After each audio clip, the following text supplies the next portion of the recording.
Sai Ram to everybody. Thank you very, very much for giving me this opportunity. And I request everybody to pardon me if I get a little emotional while talking about it, because talking about your experience with Swami is anyway a very emotional thing. And I've just returned from the Vedic retreat and I'm absolutely smitten in love with Swami once again. So please pardon me, and I know you all will understand this. So I'd like to start with firstly offering myself at the divine lotus feet of Swami Sai Baba, who I also call as our Sa Ai Baba, that's divine mother and father. Loving Sai Ram to one and all. And while writing what I want to share, I realized how loved I am by Swami, and I feel extremely in gratitude uh, to Swami for shaping my life the way it is right now. I feel there is something perfect about it because the author is Swami here. I remember when we started our activities in the Samiti. Like how Didi already said, Swami entered our life in 1990 through an accident, actually, that my brother had an accident. He had fallen from first floor and there was a crack in his skull. And the doctors had given up. They had said, you please call your relatives. Nothing can be done about him. And my mother was very disturbed, of course. And we were very, very small. Like I was in KG at that time. And we were kept away from the hospital, me and my sister. And my mother tells us that she was sitting outside the ICU ward and the treating doctor came to her, kept his hand on the shoulder, and he said in Punjabi, "Kake tu fikr na kar, tera munda theek ho jayega." And my mother says in that moment when he said it in Punjabi, I had some confidence that no matter what, he will be fine. Even if the doctor is saying, but he's going to be fine. And same thing happened.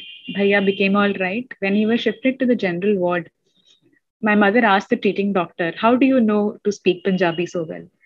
And the doctor said, I don't know Punjabi. And my mother said, but she was surprised, right? And he said, I've hardly been to Punjab. I don't know how to speak in Punjabi. So my mummy says that probably it was Swami who came and spoke to my mother in her mother tongue to affirm to her that your child will be fine, don't worry. And at that time, we didn't even know who Satya Sai Baba was. There was one devotee uncle who came and he put vibhuti on my brother's forehead and he said, I will come to see this boy only once he shifted to the ward and I trust my Swami. But at that time, we were so upset to even notice the word Swami will save the child, right? But Swami did that. And that was the first time he entered our life, which went unnoticed. The second time he wanted to come into our lives was in the form of Shirdi Sai Baba, where he came into my mother's dream in one afternoon. And he said to her thrice that, "Main tere ghar aa raha hu, main tere ghar aa raha hu, main tere ghar aa raha hu." And my mother got up and she said, I don't know who was this fakir. I've never seen this man. And just as a matter of habit, she put on the TV, and on the cable TV, they were showing Shirdi Sai Baba's movie. And she said, I just saw this person. That was the first time she got to know that there is somebody called as Shirdi Sai Baba. And my father was in the defense, so we had the privilege of having a house help all the time with us. And her husband was a driver. And the next day, she got a small Shirdi Baba statue saying, my husband had gone to Shirdi, so he got this for you. And my mom looked at that murti and she started smiling.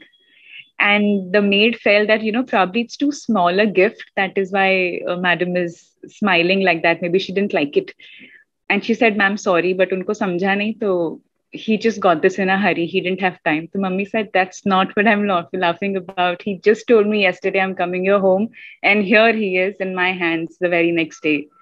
So this was the second time Sai Baba came in our life. And at a very, very similar time, my father was going through a little difficult patch in his profession. And there was this Commodore Malhotra uncle, who was Swami's devotee. And he told my father, "You don't worry, you just come to our house. We usually have these prayers on Thursdays, and you'll feel a little better. You'll have some peace of mind." And when we went to their house, that's where we first time saw the photo of Satya Sai Baba. And the first time my mother saw the photo of Satya Sai Baba, along with all the other gods, Vishnu, Shivji, Shirdi Baba. Shirdi Baba she trusted because he came in the dream, right, to validate that, listen, I'm somebody and I've come to your house. But when she saw Satya Sai Baba first time, she didn't really feel the connect. And around the same time, we were renovating our puja room. We were removing all the worn out photos and getting the new ones. And in Bombay and a lot of other places, usually you have these people who sit on the roads with God's photographs, right? So usually at that time, you would get Satya Sai Baba's photo only in the dedicated bookstores or on the footpaths of Puttaparthi. This is happening in Bombay, where there is this one person who's sitting with only one photo of Satya Sai Baba and all the other gods. So my father told कि ये वाली photo भी ले लेते हैं. We saw in Malhotra sir's house ना. Mom said नहीं मुझे नहीं लेना. He looks like a जादूगर to me. I don't want to take his photo. That was the word she used. And the person selling the photo is saying कि madam ले जाओ, लोग कहते हैं कि इन्हीं की जोत सत्य साई बाबा में भी है, दोनों सेम ही है. My mom said no, we don't want it. And when they came back home and they opened the roll, Satya Sai Baba had come. And so now that he's come, you have to frame him, right? So he entered our life. Like he said that I am coming. This is my second time. Whether you want me or no, I am coming. So this is how Swami entered our life. From there, we got into Bal Vikas. We also got a chance to go to Parthi in the very same year for Christmas. And Swami has worked very closely with each family member of ours to make his relationship with each one. But here I'm going to talk only about his relation with me. And when I was writing things down, I realized that I felt that probably this should more appropriately be called Mere Sai Ke Sang, not Sai Ke Sang, right? Because there is one particular chapter in Tapovanam where Swami says that there are some evils that we have inside us, which we should remove if we want to get onto the path of bhakti. One of them is the big I and mine that we have, where Swami says, turn all of that to Swami. Say, ye mere Bhagwan hai, ye meri prayer sunenge, he belongs to me, right? So when I was writing this down, I felt that probably I want to say that this talk is about mere sang ke sang. So that's how I will take this forward.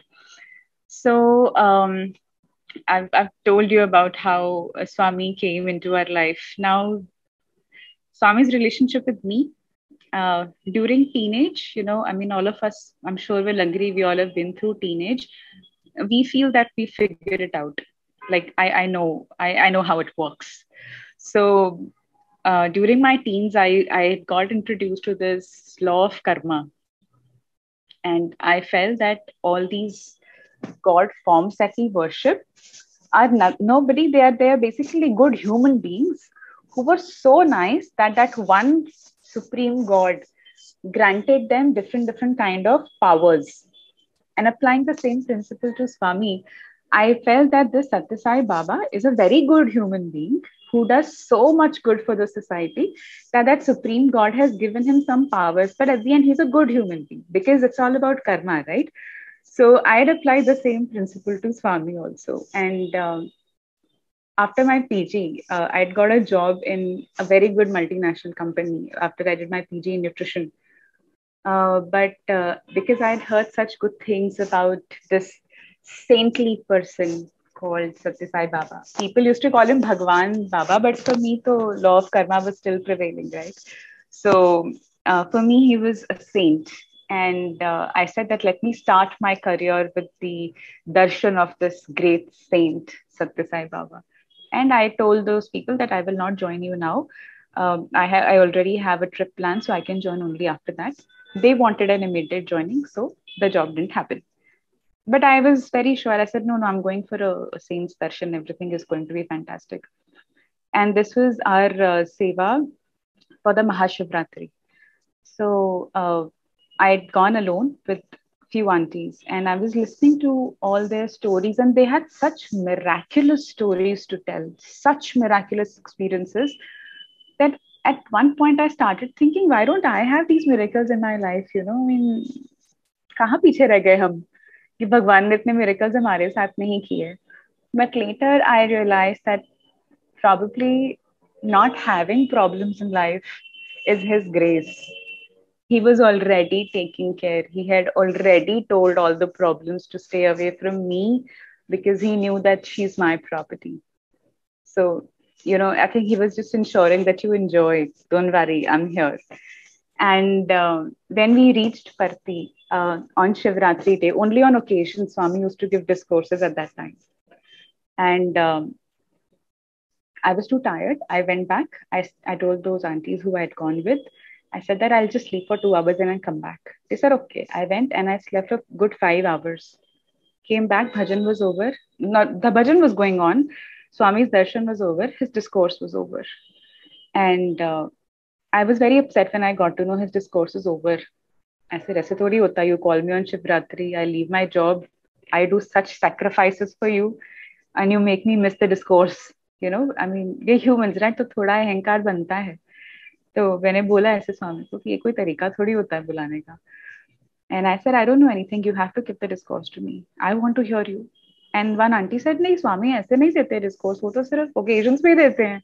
मैंने बोला अगले बार कब देंगे? बोलते अगले occasion पे देंगे. I said, this is not happening. You have to speak. Yeah, I want to hear you. And I said, I'm not going to eat anything.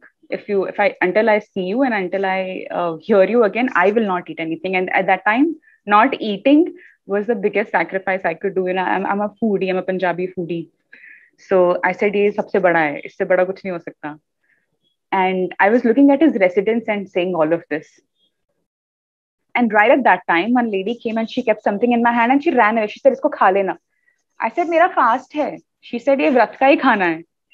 And I was like, oh my God. And I looked at his residence again. This was in the night, around 11ish. I'm talking to him, showing him my anger. And he's still taking care, giving fasting food to me because he's like, तेरे से नहीं होने वाला है. तू खा लेना. So this was one thing. And next day morning when Swami came for the darshan, Swami passed. He entered the Kulwant hall.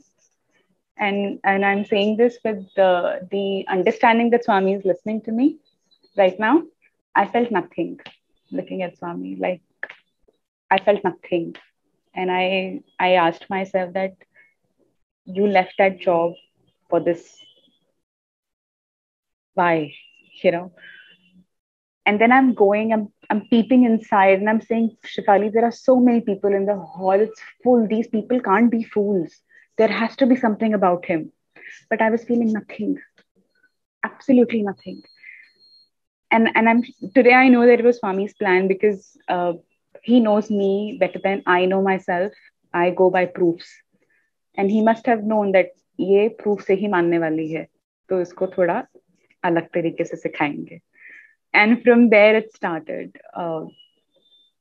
In the evening, that particular evening, we didn't have seva. One day before, we were doing extra seva because there's a lot of rush on Mahashivratri.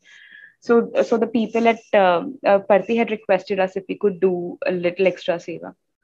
That evening, Swami was in the hall and we were just roaming around in Parthi. We were 4 aunties, 3 aunties and I was there. That time I was a girl. Today I'm also auntie. So somebody told us that Swami is there in the hall, go have darshans. So we went in, we sat, and because we were entering late, we got the chance to sit right at the back where the ladies sit from the South Indian canteen gate. We sat there and I had felt nothing looking at Swami. So I knew कि क्या ही करना है, but everybody is going to chalo. But when I went and I sat there, I was only crying. And I didn't know why I was crying, but I was only crying. And I told him that if you are what you are, what people say that you are, you have to give a discourse today. I said this and Swami asked for the mic. and he started saying some things, and there was the translator, and he was translating, and it was usual things what Swami says: you should love all, serve all usual things that Swami keeps telling us. Good things need to be registered because they take time. So Swami keeps repeating the same things because they're good things and they're going to take time with humans to register. So but that wasn't enough, right? Because I needed more proof. So I said, okay, this may be a coincidence that you're giving a discourse today. Say something in Hindi, because Telugu is not my mother tongue. So if you're talking to me, say something in Hindi. And Swami sang the bhajan, Prem Mudat Man Se Kaho Ram Ram Ram. It's a Hindi bhajan. And I said, okay, something is happening.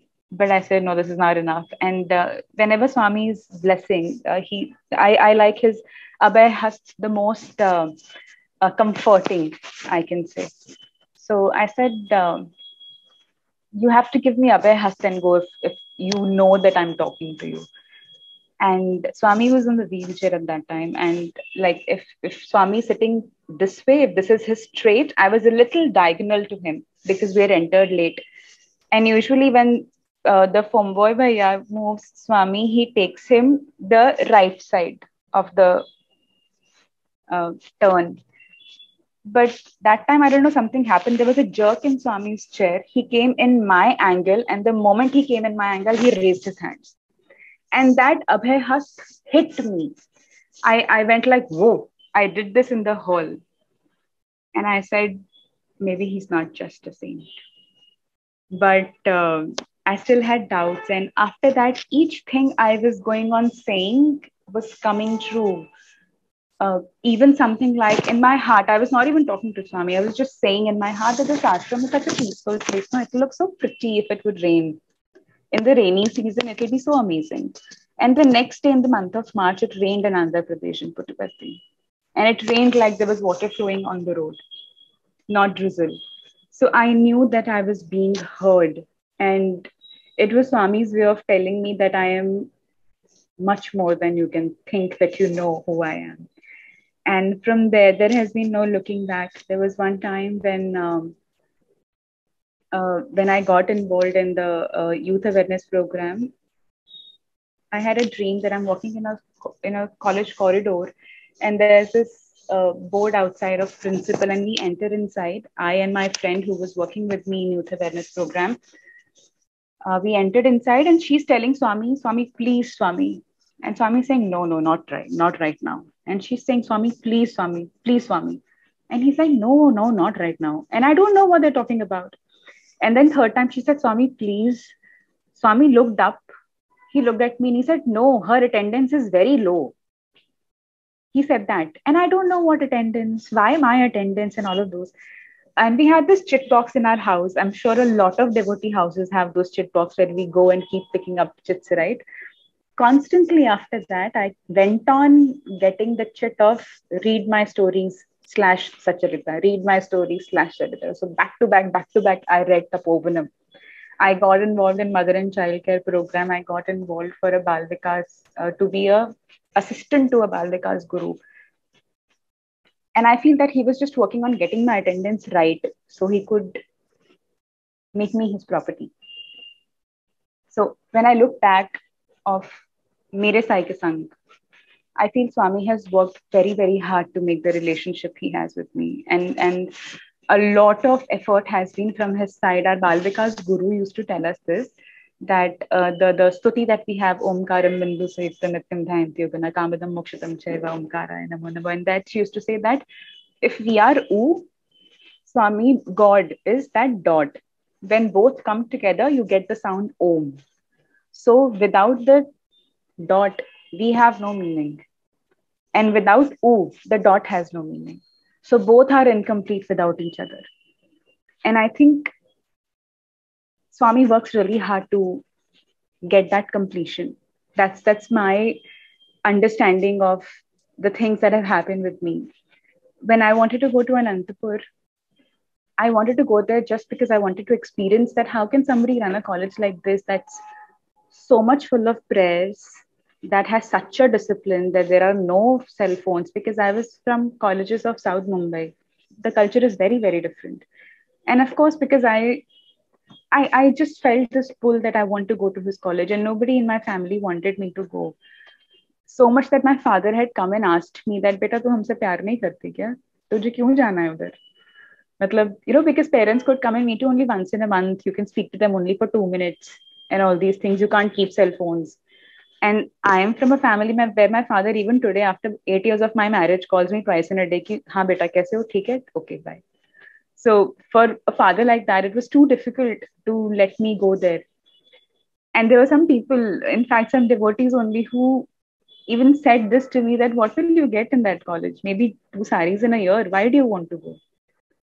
And you know, I think what I got from that college is much more than probably what I can really imagine I could get anywhere. I got the most beautiful and the most cherished time of my life. I got my relationship with Swami much more strengthened. I got the title of being his property for my lifetime, and probably for many, many lifetimes. Who knows?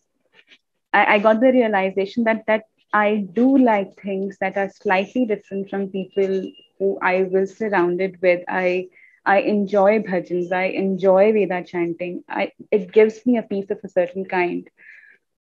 And when I talk about building relation with Swami, it's uh, you know it's from something very huge to something very small. Even the decision of where I should get married was guided by Swami to me. I remember when I was at Parthi, we all write letters to Bhagwan, right?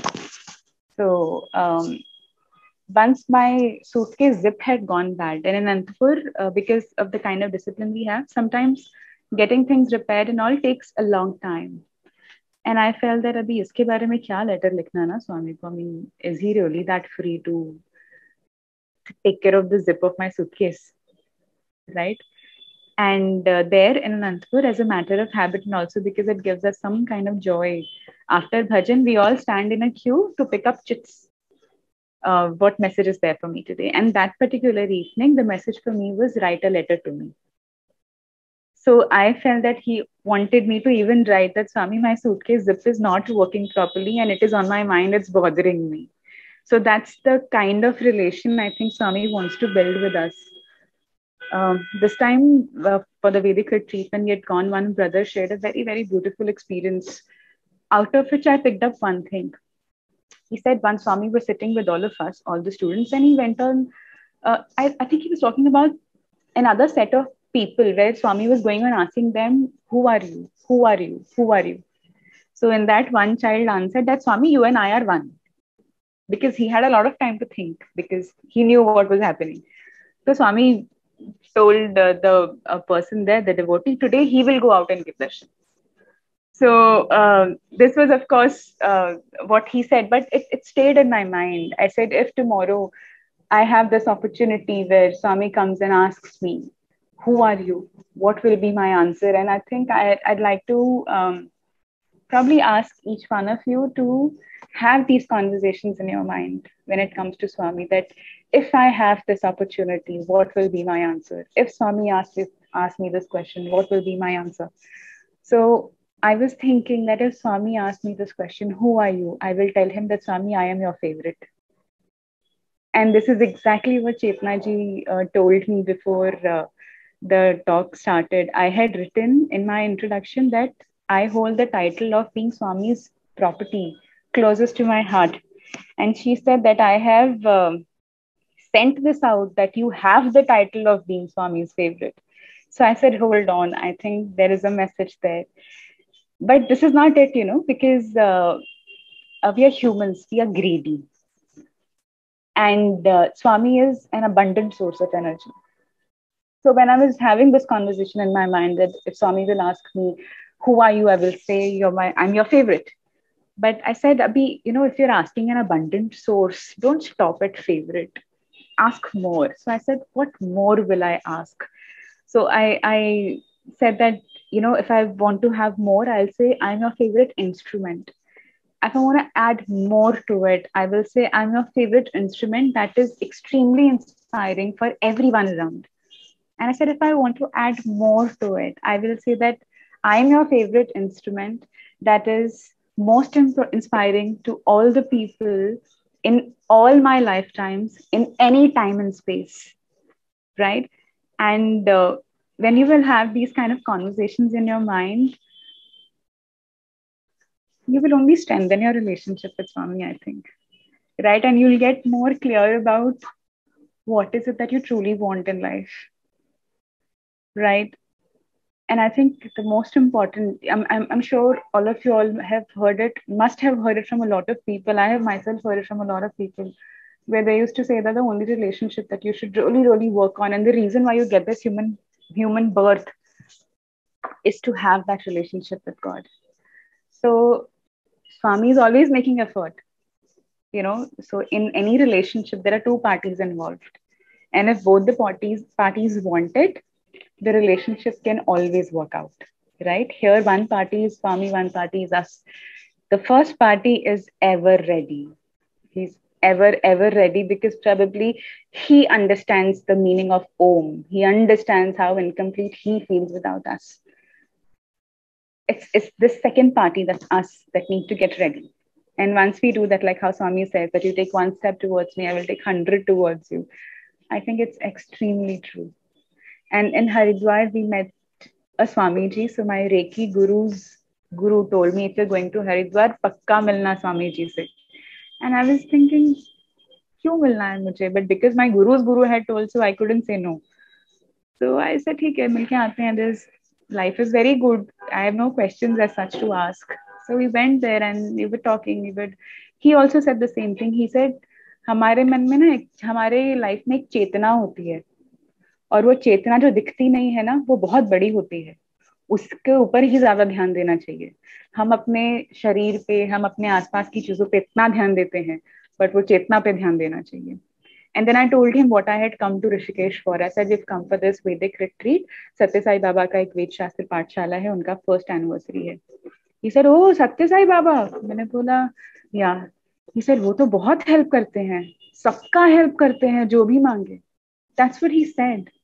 And I felt very good when he said that. It came as a confirmation from him to me once again, and a validation that, so this is a little thing that I do with Swami. I always tell him that you and I make the best team, and I need no one else. So I usually write these. I usually write this to-do lists to Swami. That to-do list for Swami from Shefali. That you need to do these things, right? So when he said, I took it as a validation that probably I was doing right by asking help from him. Who else can I ask for help from, and why should I ask anybody else, right, when I have him? So that's one latest experience that I have about Swami and the relationship with him. And I feel that Swami has always been pulling me towards the source. So in our Samiti, when I used to attend the talks, a lot of times I repeatedly kept coming after these two things that use God not as a resource, but as a source. He's not a resource. Ye nahi kaam kiya, to chalo ye to kaam kar hi lega. He's the source. You need to understand this. And another thing that I used to keep hearing senior devotees saying, you should surrender to God, you should surrender to God. And I didn't know how to surrender to God. So I once told Swami that I don't know what surrendering to you means, but it sounds like a good idea because a lot of experienced people are saying it. So you help me surrender to you. I am ready. I don't know how to do it. And the relationship has been amazing. I already told few things. There are many, many more things. One experience that I'd like to share. This was when as a Sevadar, when I used to go, I had gone once on Ugadi, and celebrations in Prashanti Nirayaram are amazing. They are at a next level, right? So I was there and I said that Swami, in my entire lifetime, for how many ever years I have to live, let me come to Parthi for all the occasions. Once only, but all the occasions. I want to see how it's celebrated here. And Swami heard it so well because, you know, our Sai mother has a heart of a, Sai Baba has a heart of a compassionate mother and the heart of a very, very responsible and devoted father. He heard me so well. The very next year, I became Swami's student and I attended all the functions there, all the functions that are celebrated. And two things that I'd like to mention here. So, yeah, so I'll share only one. Was that on Janmashtami? You know, I used to hear people tell us that all the students that are there of Swami are actually the gopis and gopikas of his avatar when he was the Krishna. So we were there on Janmashtami, and I was like smitten in love with Swami. And in my heart, I was going on saying that, have I been your gopika? Have we really been in love? And things like those. And that very night, we came back to Anantapur. We did not stay in our dormitory for that night. And in our room, we had these chits. So I was going on picking up chits. So I was telling Swami, I love you. And the chit would say, I love you too. And the conversation was like this. 3-4 chits came so similar uh, that in the end, I said, Swami, that you and I are so much in love with each other. Let's get married. I said that and I slept off. The next day, my roommate got fever. And she wasn't very close to me. She was just a roommate. There were other closer friends to her. And I was in the in the college, and I kept feeling that, has anybody gone to Krishna Shri? Has anybody gone to her? It just kept coming to my heart, and I said, it's okay. There are other closer friends; they will take care of her. But it just kept coming back to me. And right when I had just 10 minutes, I went to the hostel and I asked her, "Did you get food or medicine?" She said, "No, nobody got it."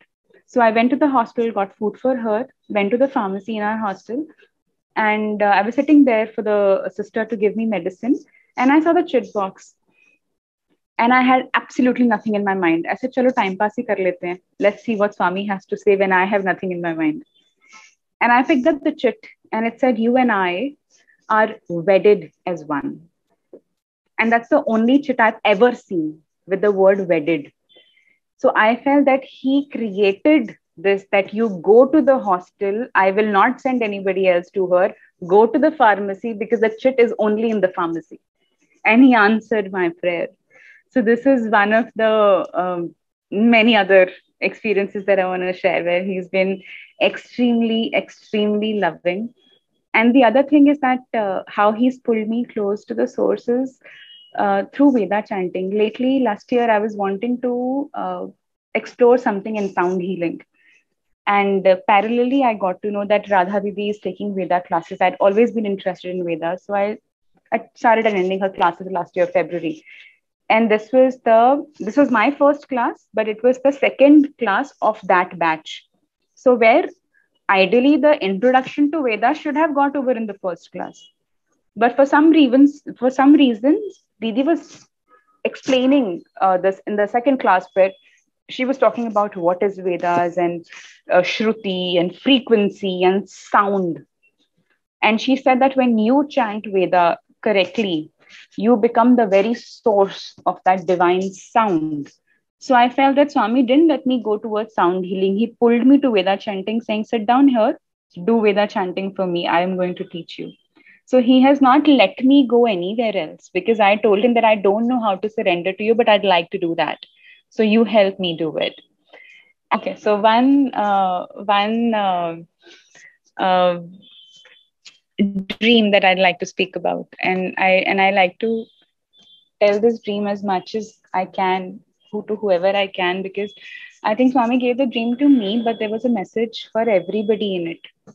And I think it's extremely apt that I say it in a forum like this, where we're talking about Mere Sai Ke Sang.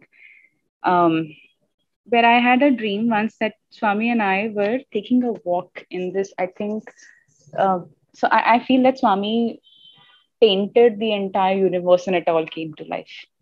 So I think this was Swami's most beautiful painting, where you have the sun, you have the butterflies, you have the flower, you have the river, you have the mountains, you have the most beautiful place. So he and I were taking a walk and he was holding my hand. He was walking ahead of me. And we are walking. Swami turned behind. I smiled at him like, wow, kitni sundar jagah, aur saath mein Swami, aur kya chahiye life mein. right? So he smiled at me, he turned ahead, and we are walking. And then suddenly I see down where I was walking, and I saw that I was walking in a river. And inside that river, I saw that my feet was dipped till my ankles, and Swami was above the water level. And he was holding my hand and taking me. But that's not it. What I saw in the river was my father, my mother, my siblings, my friends, my acquaintance, all the people I know, just staring at me lifelessly, just staring at me.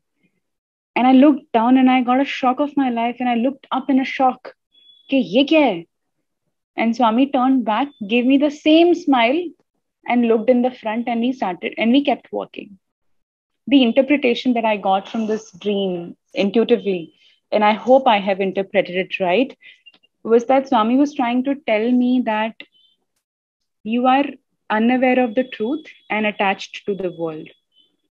I am unattached to the world and aware of the truth. And the only truth is the relationship that you and I have. So if you hold my hand, I will take you through. If you leave my hand, you will go down and drown. So make the choice. So this is what I feel is a message to each one of us, because I think in the end, and I'm just coming to this realization more and more and more through experiences in my life, that I think we are here only to work on this relationship with God. And only that matters in the end, because everything else is your prarabdha, right? It'll the kind of job you have to get, the kind of spouse you have to get, the children you have to get, the pet, all of these things are destined.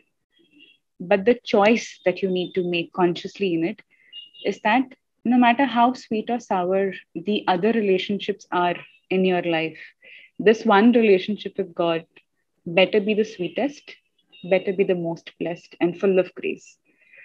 So, this has been my prayer to Swami always, not only for myself, but for each one, because when I see people who are devotees and I see people who are not devotees in the sense, not necessarily Baba's devotees, any gods, they have some faith. The life is much easier and better when you have that faith. And to have it with an avatar that gave us the proximity that he did, gave us the kind of experiences that he did, gave us the kind of freedom that he did, is unmatchable, I think. So when I say freedom, we don't have those restrictions of women can't do this, men can't do that. Those kind of things are not there. You want to be with him, that's all. It's soul to soul connection, atma to paramatma. That's it. So I'd like to just um, conclude by saying that even today, talking about relation with Swami, even today, if I'm down with something that, and I know that nothing is gonna pep me up, nothing. Somehow, from somewhere, somebody will call me and for no reason talk about Swami's experiences with me. And by the end of the conversation, 20-25 minutes, when I also would be sharing my things, suddenly I'll just come back to life, because I think he just comes back saying that इसको ना मैं ही ठीक कर सकता हूँ, तो अभी किसी के थ्रू जाके इसको realize कराओ कि she is so blessed and not to get lost in these stupid things. She has experiences with me which are the most amazing and the most cherishable. So let me just remind her that once again. And I just want to make this prayer to Swami again through this forum, that I wish to hold your hand always. I have a request and a prayer that just grip it a little more tighter for me if I ever stray, for I know that you and I both are incomplete without each other. Anitha sharanam nasti tvameva sharanam mama. Tasmat karunya bhavena raksha raksha saishwara. Jai Sai Ram. Thank you so much. Sai Ram.